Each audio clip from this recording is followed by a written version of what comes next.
Sejam bem-vindos ao canal Pro Veritate.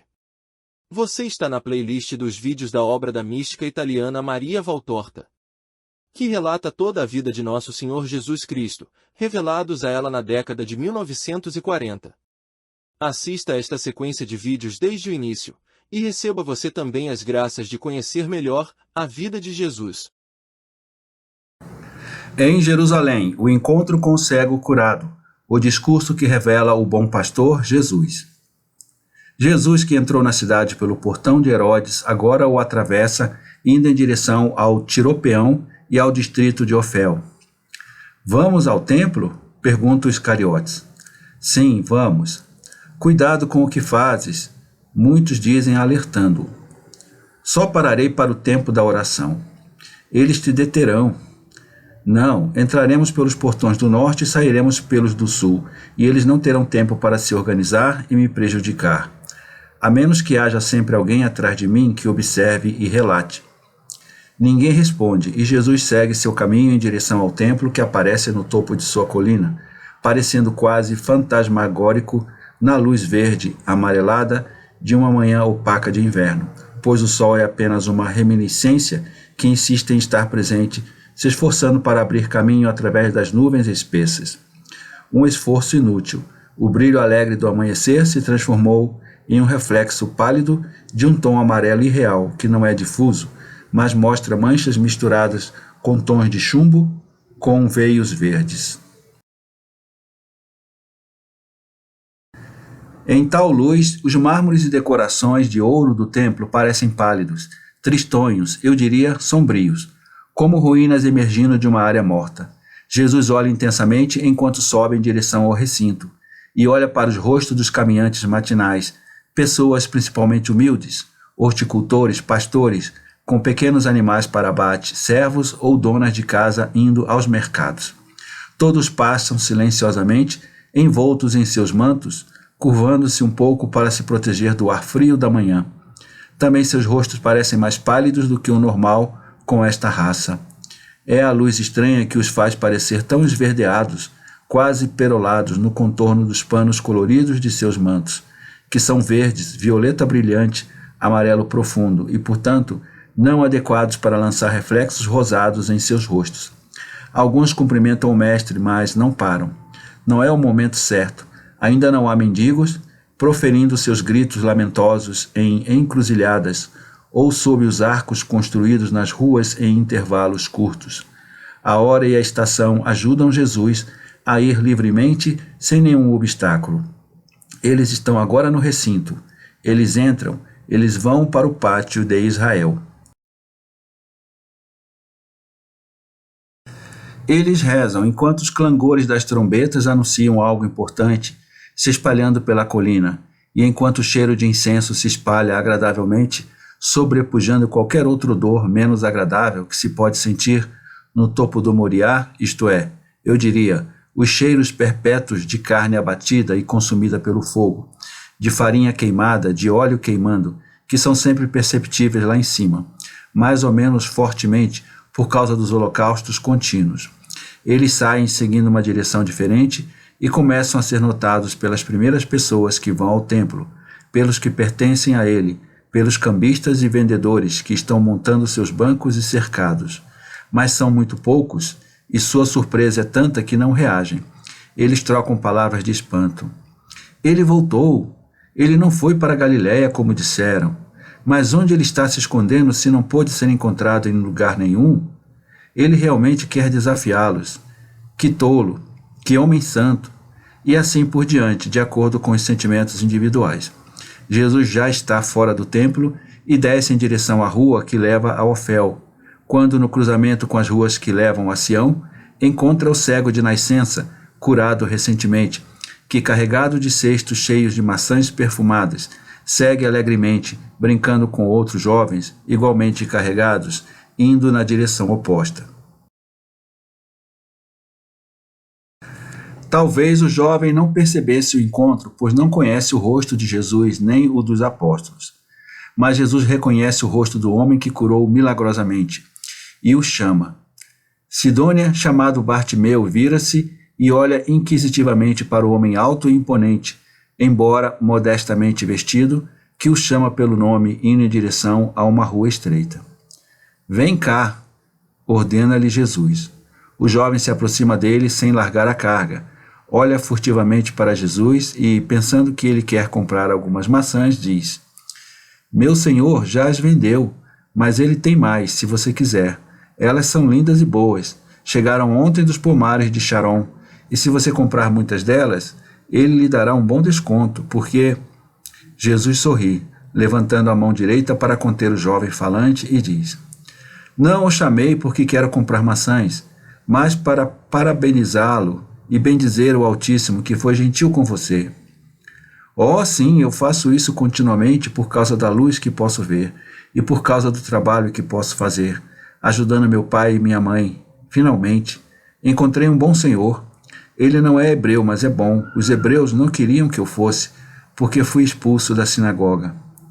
Diz o jovem, colocando suas cestas no chão.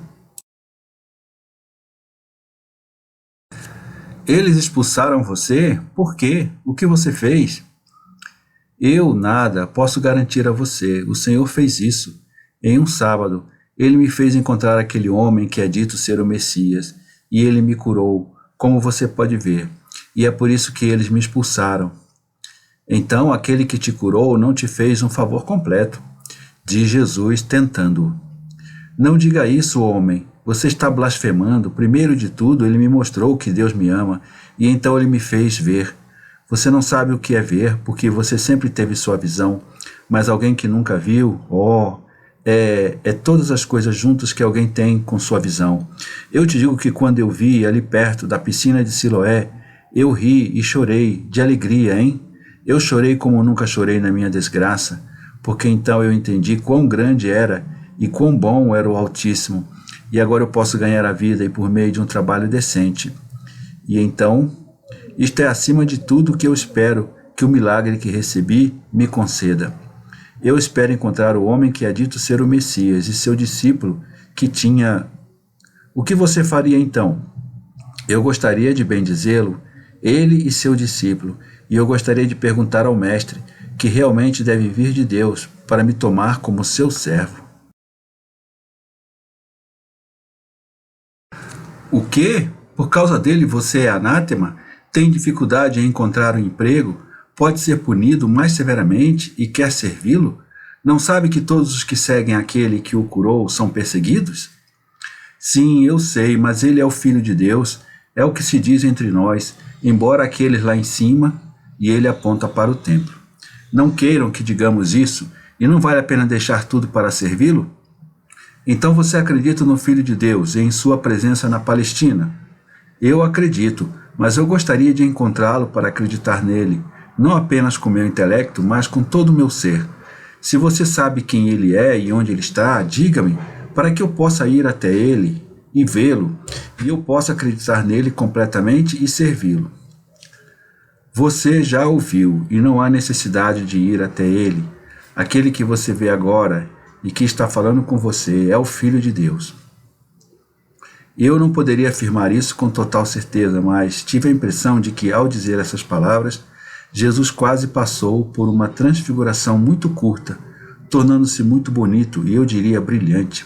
Penso que para recompensar seu humilde crente e confirmá-lo em sua fé pela duração de um flash, ele revelou sua beleza futura, quero dizer, a beleza que ele assumirá após a ressurreição e manterá no céu. Sua beleza de uma criatura humana glorificada, de um corpo glorificado e misturado com a beleza inexprimível da perfeição que é exclusivamente sua. Eu digo um instante, um flash, mas o canto semi-escuro onde eles se retiraram para falar, sob a arquivolta da viela, ilumina-se com um brilho estranho, emanando de Jesus, que eu repetiria, torna-se muito bonito. Então tudo volta ao normal, com exceção do jovem que agora está prostrado no chão, seu rosto no pó, e que adora, dizendo: Eu creio, Senhor, meu Deus. Levante-se, eu vim ao mundo para trazer a luz e o conhecimento de Deus, e para testar os homens e julgá-los. Este meu tempo é o tempo da escolha, eleição e seleção. Eu vim para os puros de coração e intenção, para os humildes, os mansos, os amantes da justiça, da misericórdia, da paz, para aqueles que choram e para aqueles que sabem dar o real valor às várias riquezas e preferem as riquezas espirituais às materiais, para que encontrem o que seus espíritos anseiam e aqueles que eram cegos possam ver, porque os homens construíram paredes espessas para obstruir a luz, que é o conhecimento de Deus. E aqueles que se consideram videntes podem se tornar cegos. Então você odeia uma grande parte dos homens, e você não é tão bom quanto diz. Se você fosse, você gostaria que todos pudessem ver, e aqueles que podem ver não se tornassem cegos. Interrompem alguns fariseus, que chegaram da estrada principal e se aproximaram cautelosamente do grupo atrás dos apóstolos. Jesus se vira e olha para eles. Ele certamente não está mais transfigurado em beleza divina agora. É um Jesus muito severo que encara seus perseguidores com seus olhos de safira, e sua voz não tem mais a nota dourada da alegria, mas é uma voz de bronze, e é aguda e severa como o som do bronze enquanto ele responde. Eu não sou aquele que quer que aqueles que atualmente estão lutando contra a verdade não sejam capazes de vê-la. Eles mesmos estão levantando placas diante de seus olhos para não ver, e eles se tornam cegos por sua própria vontade. E o Pai me enviou para que a divisão possa ocorrer, e os filhos da luz e os das trevas possam ser realmente conhecidos, aqueles que querem ver e aqueles que querem ser cegos. Estamos nós entre essas pessoas cegas também? Se vocês estivessem e tentassem ver, não seriam culpados, mas é porque vocês dizem, nós vemos, e então vocês não querem ver, que vocês cometem pecados. Seus pecados persistem porque vocês não tentam ver, embora sejam cegos. E o que temos para ver? O caminho, a verdade, a vida. Um homem de nascença cego, como este jovem, com a ajuda de sua bengala, pode sempre encontrar a porta de sua casa e se movimentar por ela, porque ele conhece sua casa. Mas se ele fosse levado para um lugar diferente, ele não seria capaz de entrar pela porta da nova casa, porque ele não saberia onde ela fica e ele esbarraria nas paredes. O tempo da nova lei chegou. Tudo se renova e um novo mundo, um novo povo, um novo reino estão surgindo. Agora as pessoas do passado não sabem de tudo isso. Elas conhecem seus tempos. Elas são como pessoas cegas levadas para uma nova cidade, onde está a casa real do Pai. Mas elas não sabem sua localização. Eu vim para conduzi-los até lá e levá-los para dentro dela, e para que eles possam ver. Mas eu sou a porta pela qual se entra na casa paterna, no reino de Deus, na luz, no caminho, na verdade e na vida. E eu também sou aquele que veio para reunir o rebanho que ficou sem guia e conduzi-lo a um único redil, o do Pai. Eu conheço a porta do aprisco, porque eu sou porta e pastor, e entro e saio como e quando quero, e entro livremente e pela porta, porque sou o verdadeiro pastor. Quando o homem vem dar às ovelhas de Deus outras instruções, ou tenta enganá-las, levando-as para outras moradas e outros caminhos, ele não é o bom pastor, mas um pastor ídolo. Da mesma forma, aquele que não entra pela porta do aprisco, mas tenta entrar de uma maneira diferente, saltando sobre o cercado, não é o pastor, mas um ladrão e um assassino, que entra para matar e roubar, para que os cordeiros roubados, com suas vozes de lamento, não chamem a atenção dos vigias e do pastor.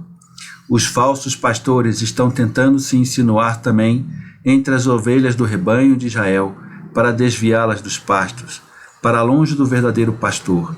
E eles entram prontos para arrancá-las do rebanho, até mesmo por meio da violência, e, se necessário, eles também estão dispostos a matá-las e golpeá-las de muitas maneiras, para que elas não falem, informando o pastor dos truques dos falsos pastores, ou elas possam chamar a Deus para protegê-las de seus inimigos e dos inimigos do pastor. Eu sou o bom pastor e minhas ovelhas me conhecem, e aqueles que sempre foram os vigias do verdadeiro rebanho me conhecem. Eles me conheceram e meu nome, e o mencionaram para torná-lo conhecido a Israel, e eles me descreveram e prepararam meus caminhos. E quando minha voz foi ouvida, o último deles abriu a porta para mim, dizendo ao rebanho, esperando o verdadeiro pastor, o rebanho reunido em torno de seu cajado: agora, aqui está aquele que eu disse que viria após mim. Aquele que me precede, porque ele era antes de mim e eu não o conhecia. Mas para ele, para que vocês estejam prontos para recebê-lo, eu vim batizar com água, para que ele seja revelado a Israel. E as boas ovelhas ouviram a minha voz, e quando as chamei pelos seus nomes, elas vieram a mim e eu as levei comigo, como um bom pastor faz quando é conhecido pelas ovelhas que reconhecem a sua voz e o seguem para onde quer que vá. E quando ele as deixa sair, ele anda na frente delas e elas o seguem porque amam a voz do pastor. Mas elas não seguem o estranho, pelo contrário, fogem dele porque não o conhecem e têm medo dele. Eu também ando à frente das minhas ovelhas, para lhes mostrar o caminho e ser o primeiro a enfrentar os perigos e mostrá-las ao rebanho, que quero levar à segurança no meu reino. Israel não é mais o reino de Deus? Israel é o lugar de onde o povo de Deus deve se levantar para a verdadeira Jerusalém e para o reino de Deus. E o Messias prometido, esse Messias que você diz que é, não é para fazer Israel triunfante, glorioso, o mestre do mundo, submetendo ao seu cetro todos os povos e vingando-se cruelmente de todos aqueles que o subjugaram desde que era uma população? Então nada de tudo isso é verdade? Você está negando os profetas? Você está dizendo que nossos rabinos são estúpidos? O reino do Messias não é deste mundo, é o reino de Deus, baseado no amor. Não é nada mais. E o Messias não é o rei dos povos e exércitos, mas o rei dos espíritos. O Messias virá do povo escolhido, da linhagem real, e acima de tudo, de Deus, que o gerou e o enviou. A fundação do reino de Deus, a promulgação da lei do amor, o anúncio das boas novas mencionadas pelo profeta, começaram com o povo de Israel. Mas o Messias será o rei do mundo, o rei dos reis, e seu reino não terá limite ou fronteira, nem no tempo, nem no espaço. Abram seus olhos e aceitem a verdade. Não entendemos nada de suas tolices. Você fala palavras sem nenhuma conexão lógica. Fale e responda a nós sem parábolas. Você é ou não é o Messias? E vocês ainda não entenderam? Eu disse a vocês que sou porta e pastor para isso. Até agora ninguém conseguiu entrar no reino de Deus, porque ele estava murado e sem saídas. Mas agora eu vim e a porta para entrar foi feita. Outros disseram que eram o Messias e depois foram descobertos como salteadores e rebeldes, e a justiça humana puniu sua maldade. Quem pode nos garantir que você não é como eles? Estamos cansados de sofrer e de fazer o povo sofrer a severidade de Roma, graças a mentirosos que dizem que são reis e induzem o povo a se rebelar. Não, o que você diz não é correto. Vocês não querem sofrer, isso é verdade. Mas vocês não se arrependem se o povo sofre. tanto que vocês adicionam seu rigor à severidade de nossos governantes, oprimindo o povo comum com dízimos pesados e de outras maneiras. Quem pode garantir que eu não sou um patife? Minhas ações. Eu não sou alguém que tornará a mão de Roma pesada. Pelo contrário, se alguma coisa, eu a torno mais leve, aconselhando os governantes a serem humanos e o povo governado a ser paciente. Pelo menos isso. Muitas pessoas se reuniram e estão crescendo cada vez mais em número, tanto que o tráfego está obstruído na estrada principal, e então todos se movem para a pequena viela, sob os arcos dos quais vozes ressoam, enquanto expressam sua aprovação, dizendo: ele está certo em relação aos dízimos, é verdade. Ele nos aconselha a nos submeter e os romanos a serem compassivos. Os fariseus, como de costume, ficam amargurados por causa da aprovação da multidão, e o tom em que falam com o Cristo se torna mais mordaz. Responda-nos sem tantas palavras e prove que você é o Messias. Eu solenemente lhes digo que eu sou. Eu sozinho sou a porta do rebanho do céu. Aquele que não passa por mim não pode entrar. É verdade, houve outros falsos messias, e haverá ainda mais, mas eu sou o único e verdadeiro Messias. Aqueles que chegaram até aqui, se proclamando tais, não eram o Messias, eram apenas ladrões e bandidos. E não apenas aqueles que fizeram as poucas pessoas de sua espécie chamá-los de Messias, mas também outros que, sem tomar esse nome, exigem uma adoração que nem mesmo é dada ao verdadeiro Messias. Ouçam, qualquer um que tenha ouvidos para ouvir. Mas tome nota disto: as ovelhas não ouviram os falsos Messias ou os falsos pastores e mestres, porque seus espíritos entenderam a falsidade de suas vozes, que queriam soar gentis e eram, em vez disso, cruéis. Apenas alguns bodes os seguiram para serem seus companheiros na maldade, bodes selvagens e inflexíveis, que não querem entrar no rebanho de Deus, sob o cetro do verdadeiro rei e pastor. Porque é isso que acontece agora em Israel, que aquele que é o rei dos reis se torna o pastor do rebanho, enquanto uma vez aquele que era o pastor dos rebanhos se tornou rei, e tanto o primeiro quanto o último vêm da mesma raiz, a de Jessé, como é declarado nas promessas e profecias.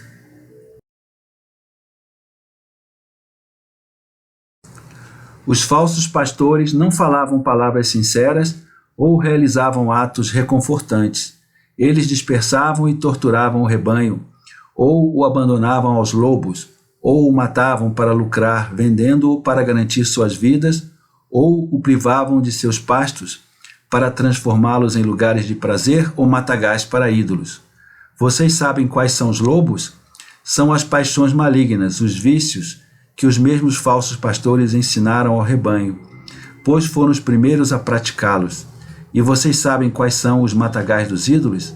São o egoísmo de cada um, diante do qual muito incenso é queimado. As outras duas coisas não precisam ser explicadas, porque o sermão é até muito claro. Mas é lógico que os falsos pastores se comportem assim.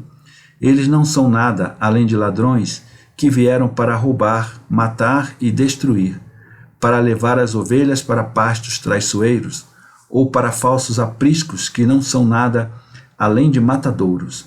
Mas aqueles que vêm a mim estão seguros e poderão sair para os meus pastos ou voltar para descansar comigo, e se tornarem fortes e gordos com comida santa e saudável, porque eu vim para isso, para que meu povo, minhas ovelhas, até então magras e deprimidas, possam ter vida e tê-la abundantemente em paz e alegria.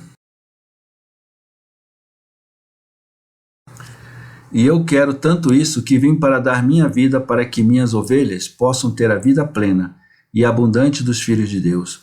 Eu sou o bom pastor, e quando um pastor é bom, ele dá a vida para defender seu rebanho dos lobos e ladrões, enquanto o mercenário que não ama as ovelhas, mas o dinheiro que ganha por levá-las ao pasto, só se preocupa em salvar a si mesmo e as economias que guarda em seu seio. E quando vê lobos ou ladrões chegando, ele foge, exceto para voltar mais tarde para pegar algumas ovelhas deixadas meio mortas pelos lobos ou dispersas pelos ladrões, matando as primeiras para comê-las, ou vendendo as últimas para ganhar mais dinheiro. E então, com lágrimas falsas, ele diz ao seu mestre que nenhuma ovelha foi poupada. O que importa ao mercenário se um lobo ataca e dispersa as ovelhas, e um ladrão as saqueia para levá-las ao açougueiro? Ele cuidou delas enquanto cresciam e trabalhou para torná-las fortes? Mas o dono que sabe quanto custam as ovelhas, quantas horas de trabalho, de vigilância, quantos sacrifícios, as ama e cuida delas, porque são queridas para ele. Mas eu sou mais do que o dono, eu sou o salvador do meu rebanho, e sei o quanto a salvação de uma só alma me custa, e portanto estou disposto a fazer qualquer coisa para salvar uma alma. Foi-me confiado pelo meu Pai. Todas as almas foram-me confiadas com instruções de que eu deveria salvar um número muito grande delas. Quanto mais eu puder arrebatar da morte do espírito, mais meu Pai será glorificado. Portanto, eu luto para libertá-las de todos os seus inimigos, isto é, dos seus egos, do mundo, da carne, do demônio e dos meus inimigos que contendem por elas, comigo, para me entristecer. Eu faço isso porque conheço o pensamento do meu Pai. E meu Pai enviou-me para fazer isso, porque ele está ciente do meu amor por ele e pelas almas. E também as ovelhas do meu rebanho me conhecem e conhecem o meu amor, e sentem que estou pronto para dar a minha vida para dar-lhes felicidade. E eu tenho outras ovelhas, mas elas não pertencem a este aprisco, portanto elas não me conhecem pelo que sou, e muitas não sabem o que sou e quem sou. Ovelhas que para muitos de nós parecem piores do que bodes selvagens, e são consideradas indignas de conhecer a verdade e de ter a vida e o reino. E, no entanto, não é assim. O Pai as quer também, então devo me aproximar delas também, para me fazer conhecido e para fazer a boa nova conhecida, para levá-las aos meus pastos e reuni-las, e elas também ouvirão a minha voz, porque acabarão amando-a. E haverá apenas um aprisco sob apenas um pastor, e o reino de Deus será formado na terra, pronto para ser transportado e recebido no céu, sob meu cetro, e meu sinal e meu verdadeiro nome. Meu verdadeiro nome, ele é conhecido somente por mim, mas quando o número dos escolhidos estiver completo, e entre hinos de júbilo eles se sentarem na grande festa de casamento do noivo e da noiva, então meu nome será dado a conhecer aos meus escolhidos, que por sua lealdade a ele se tornaram santos, sem, no entanto, conhecer a extensão total e a profundidade do que significa ser marcado com o meu nome e recompensado por causa de seu amor por ele. Ou qual será a recompensa? Isto é o que eu quero dar às minhas ovelhas fiéis, e essa é a minha própria alegria. Com os olhos brilhantes de lágrimas extáticas, Jesus olha para os rostos voltados para ele, e um sorriso treme em seus lábios, um sorriso tão espiritualizado em seu rosto espiritualizado, que emociona as multidões que percebem que o Cristo esteve em um arrebatamento beatífico e que por amor ele deseja vê-lo realizado. Ele se recompõe e por um momento fecha os olhos, ocultando o mistério que sua mente vê e que os olhos podem revelar, e ele retoma. É por isso que o Pai me ama, ó meu povo, ó meu rebanho.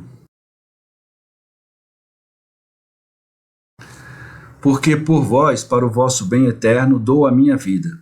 Mais tarde eu a retomarei. Mas primeiro a darei, para que tenhas vida, e o vosso Salvador como vossa vida. E a darei de tal maneira que vos alimenteis dela, pois eu me transformarei de pastor em pasto e fonte, que dão alimento e bebida, não por 40 anos, como para os hebreus no deserto, mas por todo o tempo de exílio nos desertos da terra. Ninguém, na verdade, tira a minha vida. Nem aqueles que me amam com todo o seu ser merecem que eu a sacrifique por eles, nem aqueles que a tiram por imenso ódio e medo tolo. Ninguém poderia tomá-la se eu não concordasse em dá-la, e se o Pai não permitisse, pois ambos estamos arrebatados por um êxtase de amor pela humanidade culpada.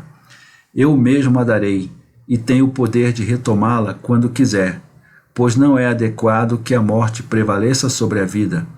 É por isso que o Pai me deu esse poder. Não, o Pai me ordenou que fizesse isso. E através da minha vida oferecida e consumida, os povos se tornarão um só povo. O meu, o povo celestial dos filhos de Deus. E no povo as ovelhas serão separadas dos bodes, e as ovelhas seguirão seu pastor para o reino da vida eterna. E Jesus, que até agora falou em voz alta, se volta para Sidônia, chamado Bartimeu, que estava o tempo todo na frente dele, com suas cestas de maçãs perfumadas a seus pés. E ele lhe diz em um sorriso: Você se esqueceu de tudo por minha causa. Agora você certamente será punido e perderá seu emprego. Vê isso? Eu sempre sou a causa de tristeza para você. Por minha causa, você perdeu a sinagoga, e agora você perderá seu mestre. E o que vou fazer com tudo isso se eu tiver você? Só você tem valor para mim, e eu deixarei tudo para segui-lo, se você me permitir.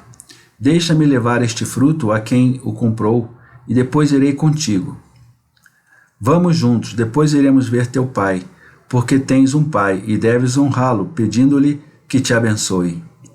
Sim, Senhor, tudo o que quiseres, mas ensina-me muitas coisas, porque eu não sei nada, nada mesmo, nem sei ler e escrever, porque era cego.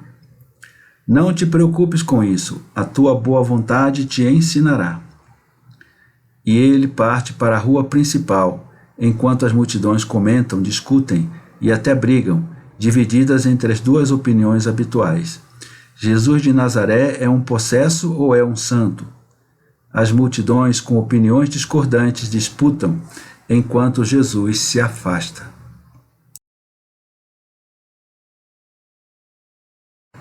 Inscreva-se no canal, ative as notificações, dê o seu like, comente e compartilhe.